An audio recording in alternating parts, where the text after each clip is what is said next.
Halo Pak Daniel dan teman-teman lain yang menonton. Jadi di sini kami akan menjelaskan tentang beberapa materi yang telah kita ambil dan telah kami rangkum secara belajar Computer Organization dan Architecture. Kami dari IMT Angkatan 2022, nama saya Benedict Kai, dan kelompok saya adalah Berniko Rafael Sugito dan juga Evander Sebastian. Dari semua subbab, akhirnya kami memilih 3 subbab, yaitu Basic, Input and Output Organization, dan Embedded System. Jadi yang pertama adalah Basic Input dan Output. Mulai dari yang pertama yaitu Basic Input dan Output, kami ada dasar dari I/O devices. Basic feature dari komputer adalah untuk bisa menukar data dengan device lain, sehingga komputer bisa dioperasikan oleh manusia. Contohnya adalah menggunakan keyboard dan monitor untuk memproses teks dan graphics. Data itu tidak ada di memori, maka dari itu input dan output sangat penting untuk menginput data dari dunia luar.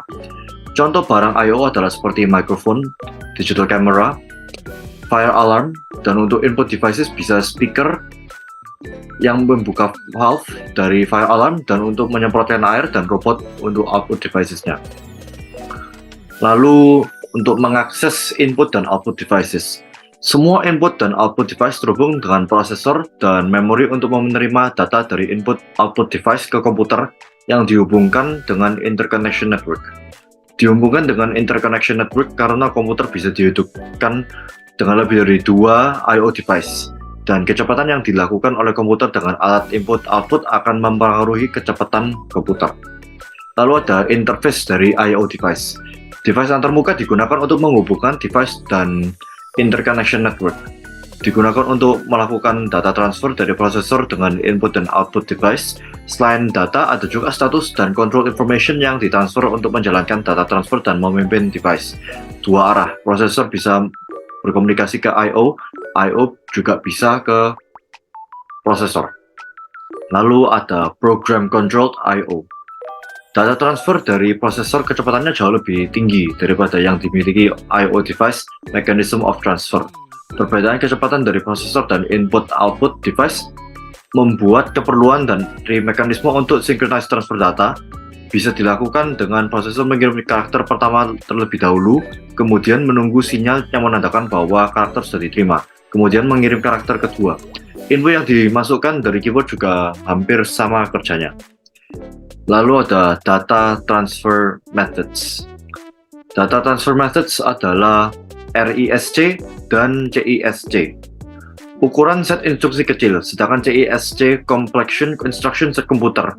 Ukuran set instruksi yang besar adalah RISC, menggunakan format tetap 32 bit dan sebagian besar instruksi berbasis register, sedangkan CISC menggunakan rental format variable 16-64 bit per instruksi.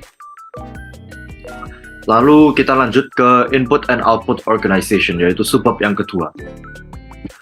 Pertama ada bus structure. Hanya satu sumber dan tujuan unit yang bisa menggunakan bus input-output untuk transfer data dalam sewaktu-waktu. Bus terdiri dari 3 set untuk mengangkut address, data, dan control signals. Yang diangkut adalah control, data, dan address. Setiap input-output device yang dimasukkan adalah address yang unik untuk register interface-nya. Control signal menjelaskan kapan itu read, ukuran data yang diperlukan, ketika kemudian untuk menjadi beberapa ukuran operan, dan terakhir adalah timing dan informasi untuk mengetahui kapan prosesor dan input-output device dapat menaruh data atau menerima data dari bus. Lalu lanjut ke Direct Memory Access atau DMA. Jadi impetus di belakang DMA atau interrupt dijalankan dan diprogram. Input-output memerlukan CPU active intervention, yaitu semua data harus melalui CPU. Lalu transfer rate di limit dari ability processor untuk service device. Lalu ketiga, CPU diikat dengan managing input-output transfer. Yang keempat, modal tambahan atau hardware di dalam bus. Terus DMA controller mengambil alih bus dari CPU ke input dan output. Menunggu waktu ketika prosesor tidak memerlukan bus, dan yang terakhir adalah cycle stealing, taking bus from the CPU. Lalu kita lanjut ke operasinya DMA. CPU memberitahu DMA controllernya yang pertama, apapun itu yang read atau write operation. Lalu yang kedua, address dari device to transfer data from, mulai dari 1 sampai 10. Lalu yang ketiga, pemulaian address dari memory block untuk data transfer. Lalu jumlah data yang akan ditransfer. DMA itu melakukan transfer saat CPU sedang memproses hal yang lainnya, dan DMA memberi interupsi ketika sudah selesai. Lalu fungsinya, jadi memiliki 3 fungsi. Yang pertama adalah data count, data register, dan address register diambil dari data lines. Data lines diambil dengan memberi data. Lalu yang kedua adalah address register juga diambil dan mengambil dari address line. Yang ketiga yaitu control logic mengirimkan DMA request dan interrupt. Control logic juga dapat read and write. DMA acknowledge mengambil dan menerima data dari control logic. Lalu lanjut ke cycle stealing. Jadi cycle stealing yang pertama adalah DMA controller mengambil alih dari bus cycle. Lalu habis itu ditransfer salah satu huruf dari data. Jika bukan interrupt CPU, berarti tidak switch context. Lalu CPU suspend saat belum diakses bus atau sebelum operand atau data fetch atau data write. Lalu memperlambat CPU tapi tidak selambat ketika CPU melakukan transfer. Lalu ada DMA configuration.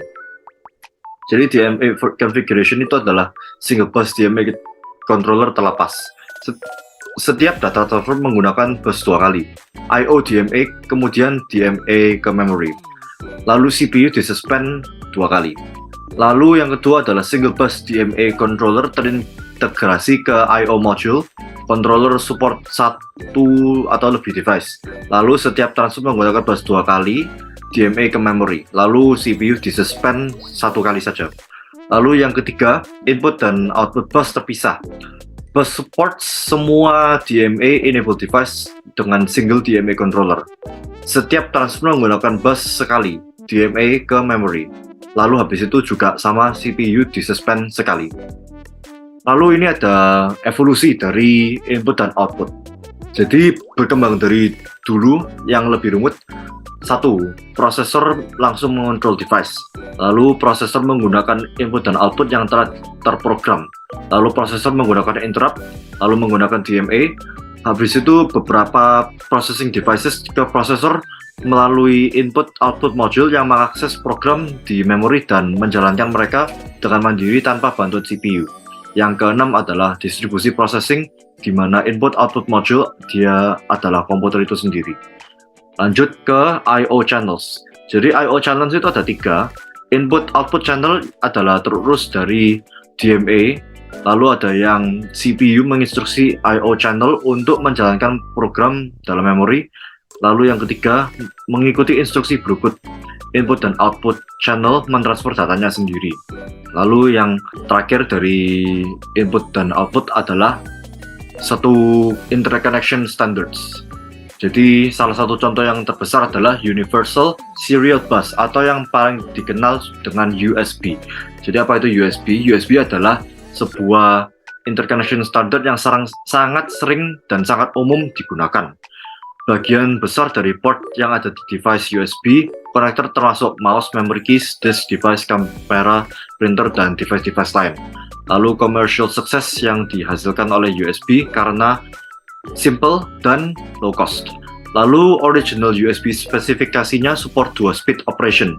Yang low speed itu 1,5 Mbps dan yang full speed adalah 12 Mbps. Tapi juga ada type-type USB yang lain, yaitu USB 2 yang bisa secepat 480 Mbps dan USB 3 yang paling cepat 5 GB/s.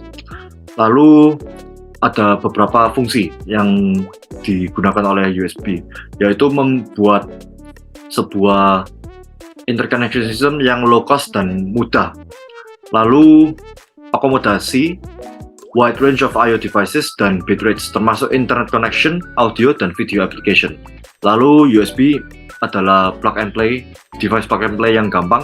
Lalu asynchronous traffic di USB. Ini adalah beberapa contoh-contoh device dari I/O, yaitu adalah keyboard, mouse, joystick buat main game, stylus buat menggambar, microphone buat menangkap audio, gamepads, lalu juga webcam untuk kamera. Lalu untuk sebab ketiga, kami akan memasuki kepada embedded system. Jadi apa itu embedded system? Jadi secara umum embedded system adalah sebuah sistem komputer yang tidak memiliki UI atau user interface. Contohnya adalah device di mana sistem desainnya untuk melakukan hanya satu task saja. Lalu user interface juga memiliki beberapa tombol, LED, touchscreen sensor, dan lain-lain. Dan beberapa juga menggunakan sebuah remote. Jadi ada beberapa contoh-contoh dan struktur embedded system. Jadi yang pertama adalah sensor. Jadi sensor itu adalah sebuah device yang mengukur kuantitinya secara fisik dan diubah kepada sinyal yang bisa dibaca oleh observer. Lalu data itu disimpan ke dalam memori. Lalu ada AD converter. Jadi AD converter adalah sebuah device yang mengubah dari analog menjadi digital converter. Lalu habis itu ada prosesor dan ASICs. Prosesor memproses data untuk mengukur output dan disimpan ke dalam memori. Lalu ada DA converter, yaitu kebalikan dari AD converter. Jadi DA converter mengubah data digital menjadi data analog. Lalu yang terakhir ada actuator. Actuator membandingkan data output yang diberikan oleh DA converter dengan expected output, lalu disimpan ke dalam approved output. Lalu ini ada beberapa contoh embedded system, ada mesin cuci, ada mesin fotokopi, dan ada mesin ATM. Lalu ada Electronics Development Board.